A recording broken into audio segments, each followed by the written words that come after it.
చరిత్ర సృష్టించినోడు ఇప్పుడు ఆ చరిత్రని తిరగరాయబోతున్నాడు.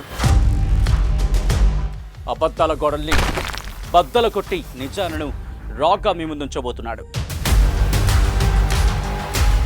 నిజమైన వార్తల కోసం వెంటనే డౌన్లోడ్ చేసుకోండి రా యాప్ని.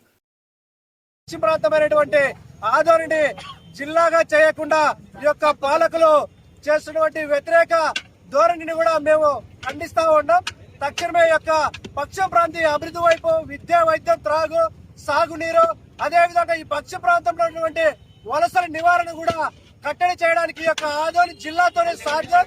ఈ యొక్క ఆదోని ప్రకటించేంత వరకు కూడా మేము దశల వారీగా ఉద్యమాలు ఉధృతం చేస్తాం. ఈ యొక్క ఆదోని ప్రకటించడంలో మీరు ఎందుకు నిర్లక్ష్యం చేస్తున్నారని చెప్పేసి ఈ యొక్క రాష్ట్ర ప్రభుత్వాన్ని మేము ఒకటే హెచ్చరిస్తా ఉన్నాం.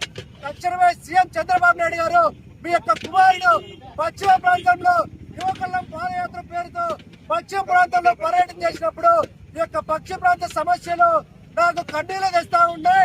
కాబట్టి నా మనసు చలించిపోయింది. ఈ యొక్క పశ్చిమ ప్రాంతాన్ని అభివృద్ధి వైపు నడిపిస్తున్నటువంటి నారా లోకేష్ గారు ఈరోజు గద్దెనెక్కి ఈరోజు ఎక్కడున్నారని చెప్పేసి మేము ఒక్కడే డిమాండ్ చేస్తా ఉన్నాం. కాబట్టి రాష్ట్ర ప్రభుత్వం ఆదోని జిల్లాగా ప్రకటించాలి. ప్రకటించకపోతే భవిష్యత్తులో స్థానిక ఎన్నికల్లో కూడా మా సత్తా ఏంటో చూపిస్తాం. ఈ యొక్క పశ్చిమ ప్రాంత ప్రజలు మీరు ఎలా మోసం చేస్తున్నారో మేము ప్రజల్లో చైతన్యం తీసుకొచ్చి మీ యొక్క ప్రభుత్వానికి కూడా పాడగడతామని చెప్పేసి ఈ యొక్క సందర్భంగా తెలియజేస్తా ఉన్నాం. ఇప్పటికే చాలా ఆలస్యమైంది.